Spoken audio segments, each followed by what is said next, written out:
Welcome back to my channel learn English with Biswajit sir. তো দেখো, এটা ক্লাস 10-এর ফেবলটা তোমাদের এবছরের খুব প্রচণ্ড ইম্পর্টেন্ট। অতএব এই ফেবলটা আমি পড়াচ্ছি। যা যা ইম্পর্টেন্ট প্রশ্ন আছে বা যা যা ইম্পর্টেন্ট চ্যাপ্টার আছে আমি ওগুলো পড়িয়ে দেবো। তার সাথে সাথে গ্রামার, রাইটিং, আনসিন, সিন এগুলো সবই থাকবে। তো আজ লেসন 2 শুরু করছি, ক্লাস 10। তো এটা একটা ফেবল, নীতিকথার গল্প, যেটা রাফ ওয়াল্ডো ইমারসন লিখেছেন। তো প্রথমে কবি পরিচয় বুঝো। বলছে Ralph the author and the text. বলছে Ralph Waldo Emerson was an American essayist. Ralph Waldo Emerson একজন আমেরিকার প্রবন্ধকার, লেকচারার, বক্তা অ্যান্ড পোয়েট এবং কবি ছিলেন। His famous poem include Concord hymn and Brahma. তার বিখ্যাত গল্পর মধ্যে পড়ছে কনকর্ড হিম এবং Brahma. Okay, the poem describes a conversation between the squirrel and the mountain.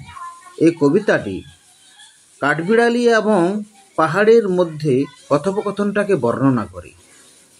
The squirrel points out, এইখানে কাঠবিড়ালি বলে যে ইন দিস ওয়ার্ল্ড, এই জগতে, every being, living or non living, big or small, have their individual reasons for existence.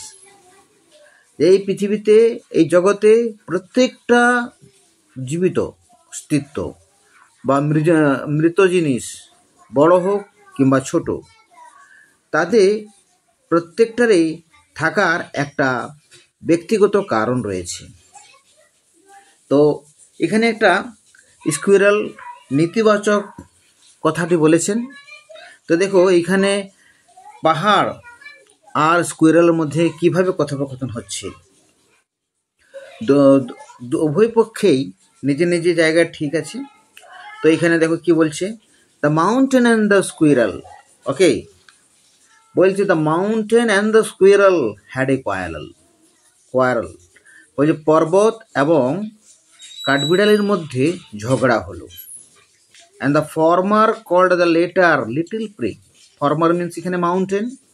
তো former আগেরটি পরেরটিকে বলল, অর্থাৎ বাবা পাহাড় কাঠবিড়ালিকে বলল লিটিল প্রিক, ছোট বাগিস, অর্থাৎ ছোট মুখে বড় কথা। যদিও সে ঠিক বলছে, মানে এখানে স্কুইরাল ঠিকই বলছে। তখন বান, ওকে বান, এর নাম হচ্ছে, কাঠবিড়ালির নাম দেওয়া হয়েছে বান।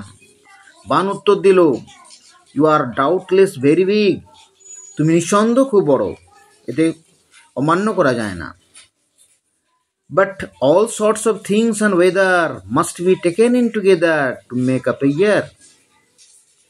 কিন্তু একটা জিনিস মনে রাখবে, সব ধরনের জিনিস, আবহাওয়াকে মিলিয়েই, একসাথে মিলিয়েই একটা বছর হয়। অ্যান্ড এ স্ফেয়ার, আর একটা গোলার্ধ হয়। এটা তুমি অমান্য করতে পারবে না। ওকে, তারপর বলছি, and I think it no disgrace to occupy my place. আমি মনে করি, আমি এতে কোনো অপমান মনে করি না আমার এই ছোট হওয়াটায়। অর্থাৎ আমার যে অধিকার, আমার যে স্থান অধিকার আমি করেছি, অর্থাৎ আমি যে ছোট, সেটা আমি অমান্য করছি না বা কোনো অপমানিত বোধ করছি না। ওকে, এবার বলছে, if I am not so large as you.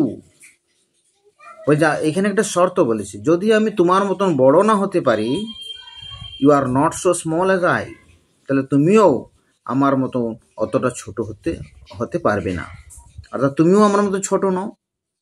And not half so spry, আর আমার অর্ধেকও প্রাণবন্ত নও। Spry means lively. ওকে, তার বলছে, I will not deny you make a very pretty squirrel track. আমি এটা অমান্য করছি না যে তুমি কাঠবিড়ালের জন্য একটা খুব সুন্দর রাস্তা তৈরি করে দিয়েছো। ট্যালেন্টস ডিফার, বলছে প্রতিভার তফাৎ হয়। মনে রাখবে, সব লোক নিজের নিজের জায়গায়, প্রত্যেকটা ব্যক্তি, প্রত্যেকটা মানুষ, প্রত্যেকটা জিনিসের একটা আলাদা আলাদা প্রতিভা রয়েছে। All is well and wisely put, সব কিছু ভালো এবং খুব জ্ঞানসম্মতভাবে সাজানো আছে।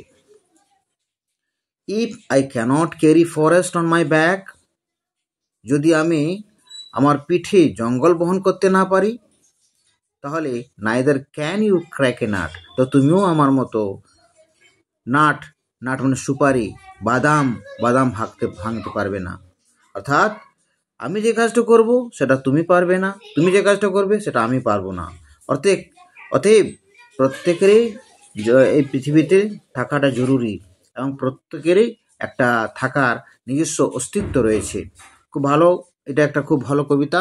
এর মাধ্যমে আমরা নেতিবাচক অনেক কথা বুঝতে পারলাম। আর অতএব প্রত্যেকটা মানুষেরই গুরুত্ব আছে, প্রত্যেকটা জিনিসের গুরুত্ব আছে, প্রত্যেকটা পশুর গুরুত্ব আছে।